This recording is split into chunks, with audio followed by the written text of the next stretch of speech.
This is just a quick video to give you a little bit of a recap on a couple of the skills that will be tested in tomorrow's test. Okay. So first thing will be to change a number from base 10 that we're used to using to another number base. So first thing I'm going to remind you of is that when we use a number base, we're talking about the place value of each number. So in base 10, we know this first column has value of 1. So the number in here represents how many ones we've got. The second number in base 10, well, because we count up in tens, so when we get to 10 units, we actually put a mark in the next column. So this next column represents how many tens we've got. And in the same way, when we've got 10, lots of 10, we actually put a mark in the next column up, which is hundreds. So 100 is 10 lots of 10, and 10 is 10 lots of 1. The next column, which I haven't got a number in at the moment, would be the thousands and so on. So if I wanted to write this, take note, in expanded form, what we're asking you to do is just write it expressing how many of each column value you've got. So the 2 represents that we've got 2 lots of 100, and then we've got 4 lots of 10, and then we've got 7 lots of 1, okay, which is 200s, 40s, 4 10s, and 7. Okay, so when we're changing to a different number base, we're taking the same number of items. So we've got, try and imagine how many dots that would be. Remember, we did some dots. You know, we started with talking about 7 dots and how we could write that in different ways. Well, imagine we've got 247 dots. And we want to write that, give it a name. So in base 10, we would call it 247. But if we use a different number base, what we're saying is we are giving the columns different values. So we count up in different amounts. So what I'll do, let's write this number, 247, but let's write it in, should we go for base 3? Okay, so what's important in base 3? Well, first thing to realize is we don't have all the symbols that we had before. So in base 10, we could use zeros, 1, 2, 3. You get the idea. All the way up to 9. And then once we've got to 10, we go back, don't we, and use a 1 in the next column with the 0, and then 11 is 1 and 1, and so on. 1, 10, and 1 unit. So we've got 10 symbols, but we only count up to 9. So in base 3, we only have 3 symbols, but we can only count up to 2. So what does that mean? Well, that means our columns, well, we are going to have a units column as normal. Okay, so how many ones we are then going to have? Well, if it's base 3, that means that once I get to 3, I need 1 in the next column. So this column has to represent how many 3s. The next column is, well, what happens when I have 3 of this column? Well, that would be 9s. 3 of this column, once I've got to that point, would be 27. 3 of this column would be 81. And 3 of the next column would be 243. Okay. Right. Now I'm going to stop at that point. I could carry on, but I know we're looking at doing 247, which is in base 10, but we've got to write that using base 3. So instead of splitting it into tens, we need to split it into 3s. So the first step is to figure out, well, which column can I reach and put mark in without going over this number? So I can go up to 243 here, but I've only got 1 of them, right? There's 1 lot of 200. I can only go up to 2 anyway, but I've only got 1. So one lot of 243, so there's the expanded form again, is equal to 243. So what have I got left? Well, 247 minus the 243 is 4. Okay, so this is now the number, okay, that I've got to have represented in my columns.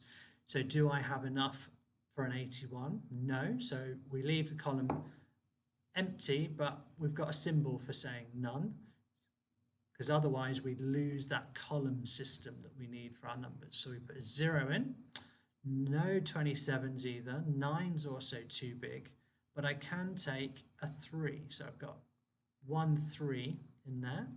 So one lot of 3 is 3. So 4 minus the 3, so what have I got left to deal with? Well, I've only got 1 to deal with now. All right, so obviously that will go in the 1 column, and I've only got 1, 1. So that's my number there. Okay, so if I've already been looking at it here, but in an expanded form, I would have one lot of 243 plus one lot of 3 plus one lot of 1. And if I added those together, I would get 247. All right, so just to make it clear then, these two representations are 247 is that amount of things but written in base 10, and that is the same thing as 1 0 0 0 1 1 but written in base 3. So the next problem we're going to look at is doing the other way. So what if we're given a number in a different base and want to convert that back into base 10 so we can understand it in a way that we're used to seeing? So the number that I've given you is 5402, not 5000, because it's not base 10, it's 5402. We've still got to work out what each of these symbols represent.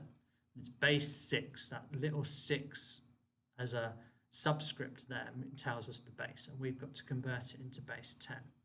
So what we've got to do is think about what are the place values for each of these numbers. What do each of these symbols represent? So in base 6, what we've got is, well, the first column is always the units. So if we have to label these columns with the correct base 6, the next column, well, 6 units would make 1 in the next column. So these are going to be how many 6s I have. The next column would be 36, because 6 of these make 36. And the next column would be 6 of these, which would be 216. I didn't show up. Okay, so if we go back to our expanded form again, so we've got repetition of processes here. We do have 5 lots of 216. So remember I said it's not 5 lots of 1,000, it's 5 lots of 216. Plus we've got 4 lots of 36. Plus, well, we've got no 6s, but we do have 2 lots of 1. So we need to work out what each one of those is. So 5 lots of 216 is 1,080. 4 lots of 36 is 144. And then 2 lots of 1, nice and easy, is 2. Okay, so what we've got, these are now numbers that we recognise in base 10, don't we? So we can just add those together. So if you've got a calculator, you can use it. If you don't, or you prefer doing it by hand, you can do your column method. So 4 plus 2 is 6, 8 plus 4 is 12, so 2, carry the 1, 1 plus 1 is 2, and 1. So it's 1,226, and that is a base 10 number. So to finish off like we had before, we can say that 5 402, which is a base 6 number, because that's what I gave you in the question. If you don't remember why it's that number, it's just one that we gave you. That is meaning the same thing as 1226, which is our base 10 number there. They mean the same thing. So if I take that number of things or that number of things, I would have the same number of actual things in front of me. All right, so there's a few things to note while we've done those two examples, which is making sure you remember how to do the column headings, making sure how you remember what expanded form means, okay? Thinking about what digits. So for instance, this number is fine as a base 6 number because I can use 0, 1, 2, 3, 4, and 5 to represent base 6, but I would not be allowed to use these symbols to represent base 3, for instance, because in base 3 I don't have a 4 or 5 to use.